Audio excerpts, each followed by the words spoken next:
ഇന്ന് ജൂലൈ 28 അൽഫോൻസാമ്മയുടെ തിരുനാളാണല്ലോ. അപ്പോൾ ഞങ്ങൾ മൂവരും കൂടിയിട്ടാണ് പോണത്. അൽഫോൻസാമ്മയുടെ വല്ലക്കുന്നുള്ള പള്ളിയിലോട്ടാണ്. അവിടെ ഇന്ന് അൽഫോൻസാമ്മയുടെ തിരുനാളിനോടനുബന്ധിച്ച് നേർച്ച കൂട്ടുണ്ട്. അപ്പോൾ പള്ളിയിലൊന്ന് നേർച്ച ഇടണം. അപ്പോൾ അതിനൊക്കെ വേണ്ടിയിട്ട് പോവാണ്. ഞങ്ങളങ്ങനെ ഈ ഒരു തിരുനാൾ വരുമ്പോൾ മാത്രമാണ് അവിടെ പോകാറ്. വല്ലക്കുന്ന് താഴേക്കാട് അടുത്താണ്. അപ്പോൾ ഞാനൊരു ഉള്ളേരിയ ആണ് ഞങ്ങൾ വീഡിയോ ഷൂട്ട് ചെയ്തത്. ഒരുപാട് വണ്ടികൾ വരുന്ന ഏരിയയൊന്നും ഞാൻ വീഡിയോ ഷൂട്ട് ചെയ്യില്ല. അത് നമ്മുടെ സേഫ്റ്റിയൊക്കെ നമ്മൾ നോക്കണമല്ലോ. അപ്പോൾ അങ്ങനെ നമ്മൾ പള്ളിയിൽ എത്തിക്കാണ്ട് സാൻ്റെ മോൾ സ്കൂളിൽ പോയായിരുന്നു. അവളെ കൊണ്ടുവന്നില്ല. സെഫാൻകുട്ടി അംഗനവാടി ആയതുകൊണ്ട് അവനെ വിട്ടില്ല. അപ്പോൾ ആൾക്കിന്ന് വർക്ക് ഉണ്ടായിരുന്നില്ല. അപ്പോൾ സെഫാൻകുട്ടി അംഗനവാടി ആയതുകൊണ്ട് അവനെ വിടാണ്ട് അവനെയും കൂടെ ഞങ്ങൾ കൊണ്ടുപോയി. ഞങ്ങൾ മാത്രമായിട്ട് പോകാമെന്നാണ് വിചാരിച്ചത്. അപ്പോൾ എൻ്റെ കെട്ടിയവനാണ് പറഞ്ഞത് അവനെയും കൊണ്ടുപോകും. അപ്പോൾ ഞങ്ങൾ നേർച്ചയും പൂമാലെടുത്ത് വെച്ചു, കിരീടെടുത്ത് വെച്ചു. അത് കഴിഞ്ഞ് ചോറ് കഴിക്കണം. അവന് ചോറ് കൊടുത്തു. അവന് എരിവിട്ടത് കഴിക്കാൻ അവന് വലിയ ഇതില്ല. കാരണം കഴിച്ച അപ്പോൾ അവന് വെള്ളം കുടിക്കണം, നീരണം വേണ്ട.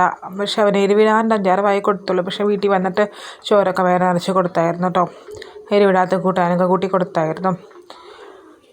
അങ്ങനെയൊക്കെ വിശേഷങ്ങളും. അപ്പോൾ ഇന്ന് എൻ്റെ ആങ്ങളയുടെ ബർത്ത്ഡേയും കൂടിയാണ് കേട്ടോ. എൻ്റെ ഒരു ബ്രദറിൻ്റെ ബർത്ത്ഡേയും കൂടിയാണെന്ന്. അവന് ഞാൻ വിഷൊക്കെ ചെയ്തു. അവൻ വൈകുന്നേരം പായസം വയ്ക്കും. ആ ഒരു കാര്യം മാത്രമേ ഉള്ളൂ എന്നാണ് എൻ്റെ അടുത്ത് പറഞ്ഞത്. അപ്പോൾ അതേ ഞങ്ങൾ ഫുഡൊക്കെ കഴിച്ച് നേർച്ച പാഴ്സൽ വാങ്ങിക്കാൻ വേണ്ടി ആൾ പോയേക്കാണ്. പായസം ഉണ്ട്, നേർച്ച ഭക്ഷണം പാർസൽ 2 പൊതി വാങ്ങിച്ചു. പിന്നെ പള്ളിയിൽ കുർബാനയും കാര്യങ്ങളൊക്കെ കഴിഞ്ഞപ്പോൾ പ്രദക്ഷിണമായിട്ട് ഇങ്ങനെ പോകുന്ന കാണുന്നത്. നല്ല കൊടയും കാര്യങ്ങളൊക്കെ പിടിച്ച് പ്രദക്ഷിണം പോകുന്നതാണ് കാണുന്നത് കേട്ടോ. അൽഫോൻസാമ്മ 36 വയസ്സ് വരെ ജീവിച്ചിട്ടുള്ളൂ. 36 ഒരുപാട് വേദനയും കഷ്ടപ്പാടൊക്കെ അനുഭവിച്ച് ജീവിച്ചൊരു വ്യക്തിയാണ്. സഹനത്തിൻ്റെ മധ്യസ്ഥ എന്ന് വേണമെങ്കിൽ പറയാം. കുറേ മധ്യസ്ഥം വഹിച്ച് പ്രാർത്ഥിച്ച് ഒരുപാട് അനുഗ്രഹങ്ങളൊക്കെ കിട്ടും. അങ്ങനെയൊക്കെ വിശ്വാസമുണ്ട്. ഓരോരോ വിശ്വാസങ്ങളാണല്ലോ. അപ്പോൾ എല്ലാവർക്കും പല വിശ്വാസങ്ങളാണ്. അപ്പോൾ ലാസ്റ്റ് ചോറ് പാർസലും പൊരിയൊക്കെ പോപ്കോണൊക്കെ വാങ്ങി നമ്മൾ തിരിച്ചു വീഡിയോ ഇഷ്ടമായി സപ്പോർട്ട് ചെയ്യാം കേട്ടോ. See you.